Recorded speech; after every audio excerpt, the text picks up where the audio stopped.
Looking for a unique dessert that has fantastic flavor and is also a great light treat to enjoy during the summer? Well, in this video, I'm going to show you how to make a peach cobbler mousse cake.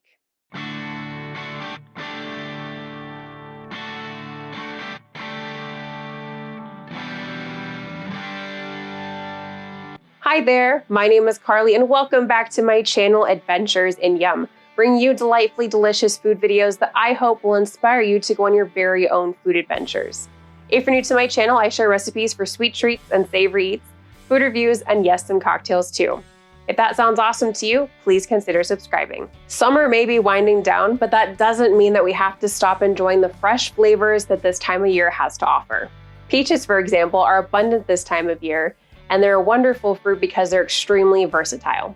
In order to make a lighter dessert, I decided to make a delightful peach mousse and then pair it with vanilla sponge cake and streusel topping to make a light and refreshing take on peach cobbler. This is the third video in my peach cobbler mousse cake series, so make sure to check out the other two videos where I show you how to make my moist vanilla cake sponge and my flavorful streusel topping. Are you a fan of peaches and peach cobbler? Let me know in the comments below. Without further ado, let's start by making the light peach mousse.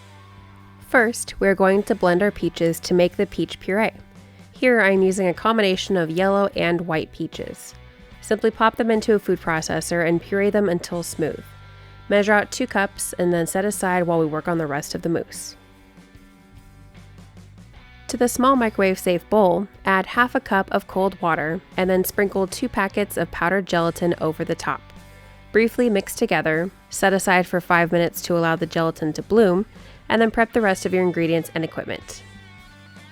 Next, place the gelatin in the microwave and heat for 15 to 30 seconds or until all the gelatin has melted. Set this aside and work on the rest of your components. To the bowl of a stand mixer, add a 1/4 cup plus 2 tablespoons of granulated sugar and 4 egg whites.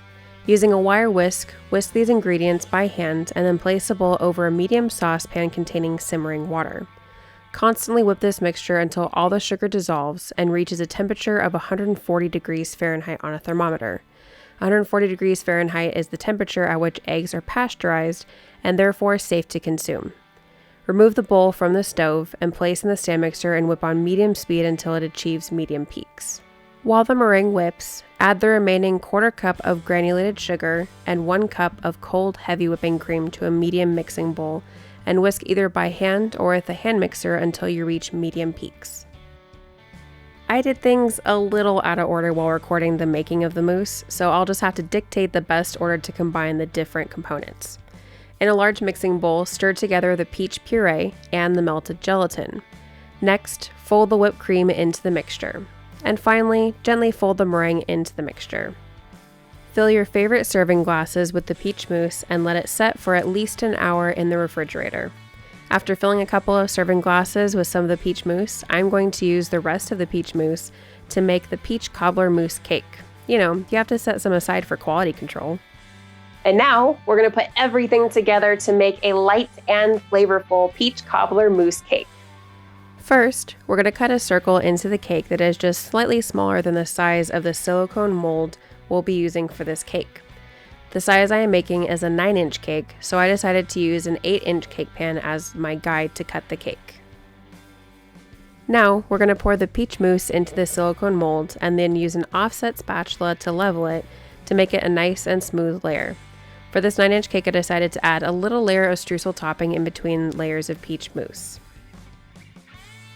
After adding more peach mousse and leveling it, we're going to add the layer of vanilla cake sponge. I could have cut this cake a little smaller in order to have the mousse wrap around the sides of the cake, but it still works. Then, we're adding the remaining mousse, leveling it, and placing it on a baking sheet in the freezer until it completely solidifies. Once it's completely frozen, remove it from the silicone mold and place it on a cake board or cake stand.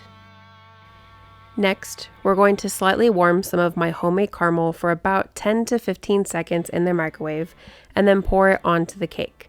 In hindsight, I should have let the mousse cake completely thaw before adding anything to it because as the cake thawed, it released some moisture and made it a little difficult for the caramel to properly adhere to the sides of the cake.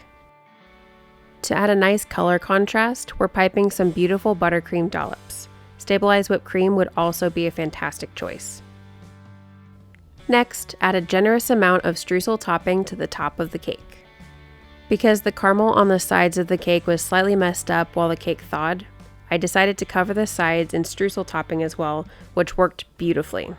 And there you have a fantastic peach cobbler mousse cake with caramel. A slice of this cake will give you all the flavors of a peach cobbler, but in a new, light and delicious way. Because there were a couple of things I thought could be changed with this cake, I decided to make another one. This time I made both a 3-inch cake and a 6-inch cake from one batch of peach mousse, but we're going to focus on the latter. For this 6-inch cake, I decided to cut the vanilla cake sponge with a 4.5-inch diameter biscuit/cookie cutter. This will allow there to be mousse wrapping around the sides of the cake when in the mold. We're filling the mold with a generous amount of peach mousse and then placing the cake layer in the center of the mold and gently pressing down so the mousse comes up the sides of the cake sponge. After smoothing the bottom, we're placing the cake on a baking sheet in the freezer to completely solidify. Once it's frozen solid, remove it from the mold and place it on top of a cake board or cake stand. Place it in the refrigerator to completely thaw before decorating it. I recommend overnight. Now that the cake is thawed, we're covering this one completely in streusel topping.